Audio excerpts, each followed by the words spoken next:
YouTube data, is it worth it? Will I be able to make actionable decisions, or is it just another piece of printer equipment? First, I found out there's two sets of data within the YouTube API. There's the public available information on every channel, and then there's the personal information that's on your specific user account. Given that I only have 4 videos, it doesn't make much sense to dig into the personal information until later down when I have more videos and more information available. But that doesn't mean that I can't go ahead and look at all the videos within my niche and identify their channels and review their data analytics and see if there's any actionable insights I can go from here. So I quickly went into the API Explorer and reviewed what actual data is available publicly on other channels. First, looking at the channels overview data, there's clearly going to be some value here, especially in the statistics area. And what's even cooler is that Google has made it available for you to just go ahead and take some of this code, and then you can just go ahead and show their code, and you just clean it up a bit. I'm going to use Python. I'm going to clean up some of this code, dump it into visualcode, and see if it works. So after reviewing the errors, it was the obvious generic error that tells you nothing about how to resolve the problem. So I had to do some critical thinking that resulted in an app, and then it dawned on me that I hadn't actually taken the moment to set up the YouTube library for that API. So if I come in here, enable the API, now that I've enabled the API, I can come back into my Python and see if this code will run successfully. It does. I get the JSON that I would expect to see. And the next thing is to see if I can find some code that's already been pre-written. There's no reason to reinvent the wheel. See if it's already there, clean it up. And so we'll go ahead and check out GitHub, see what available code there is. Here it is. I found some JSON doing the exact same thing, looping through and iterating through some of the video data. I'll go ahead and bring it back into visual code and add in the channels that I would expect to want to use. And then push this, once I have all this data pushed through, make some minor edits, and then output to a CSV file. From here, we can open it up in Power BI and see if there's any data that is going to give me some actionable decisions that I can actually use. So let's go ahead and jump in and take a look. So we open up Power BI, so that way we can use Python to get the actual data, but then use Power BI, data visualization tool, to do the actual exploration of the data and see if we can build some actionable, repeatable insights. So first, we're going to open up a CSV, import the CSV document that we just produced from Python, and then we're going to do a bit of transformations. Looks good. We're going to go ahead and transform the data. And once we have it over here, just preliminary review. As we look at this, we got a bunch of tags that are comma separated, so we'll clean those up into their own separate table. We also have the published at with the date and time. We're going to convert that into local time. We're going to do the hour. And then we're going to also bring this into a place where the date is just shown as the day of the week. So let's go ahead and make some of those quick transformations.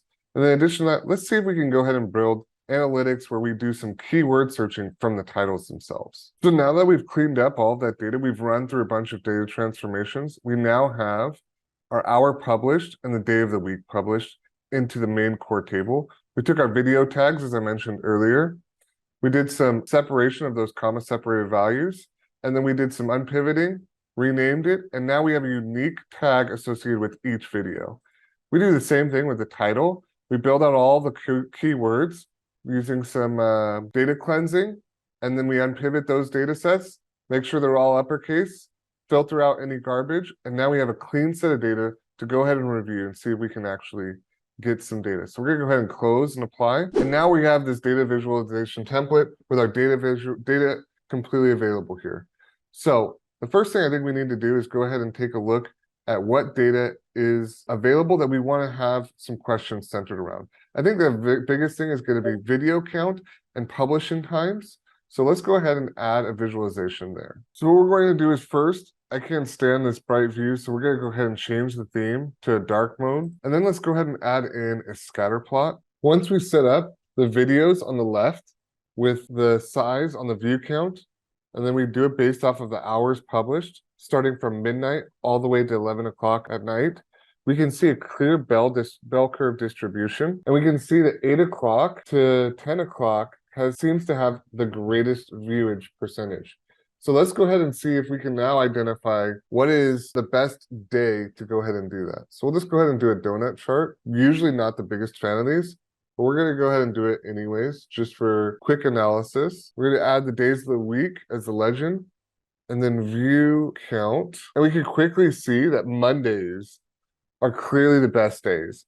And of those Mondays, it looks like 8 o'clock is the best hour. Actually, it looks like 9 o'clock and 11 o'clock. 9 and 11 have the most views, even though they have less videos. So it's more like 11 or 12 o'clock on a Monday is going to be the best day. This is something I can clearly make an actionable decision on. I can now start posting all of my videos on Monday between 11 to 12 o'clock. And knowing that it's going to be for this niche space in the data analytics and data science channels, it's going to be the best time for me to post. The next big kicker is I have to determine, is this going to be something that is actually unique just and being offset because we have one particular channel that has so much popularity that they're offsetting that? So let's go ahead and add some quick filtration and see if there's a reason why everything's on Monday, and maybe it's just being led by the person who has the biggest channel following. So I put in a quick filter so I could see, select all. Is this an individual? Is it one of these people who is leading the charge? So I went ahead and added a slicer to see if this is just an individual that's offsetting this bell curve, or if it's kind of ubiquitously occurring. And we could see that Mondays is clearly still the best day. Sendex is clearly showing that he is leading most of the Monday, but if we were to select all and then remove him, we could still see that Monday still holds over 18% of the posting weeks. And then we still see that 8 to 9 o'clock is still the best time. So between 9, if we include him back in, we see 8, 9, and 10, with 11 still holding the largest volume of view count. So I still think 11 o'clock is going to be the best, especially if we look at specifically Mondays. We're going to remove send to text again, and we see 9 o'clock is the best hour for the entire niche. So Mondays at 9, I think, is going to be my new posting time. From here, I want to know what tags should I be including in it. So I'm going to go ahead and build out a quick little table to look up and see what tags are going to be best. So now that I have this tagged data, I can go ahead and put it in this table, and I can see which tags occur the most in posted videos, and correspondingly, which ones have the most views. In addition to that, I could probably add in another filter here and do a search. So if I was looking for a particular topic, like I wanted to do a video with Python and Power BI, I could go ahead and do some combination there. So we have to pause right here, because the first question is the data actionable? And the answer is yes, it's actionable, but is it repeatable?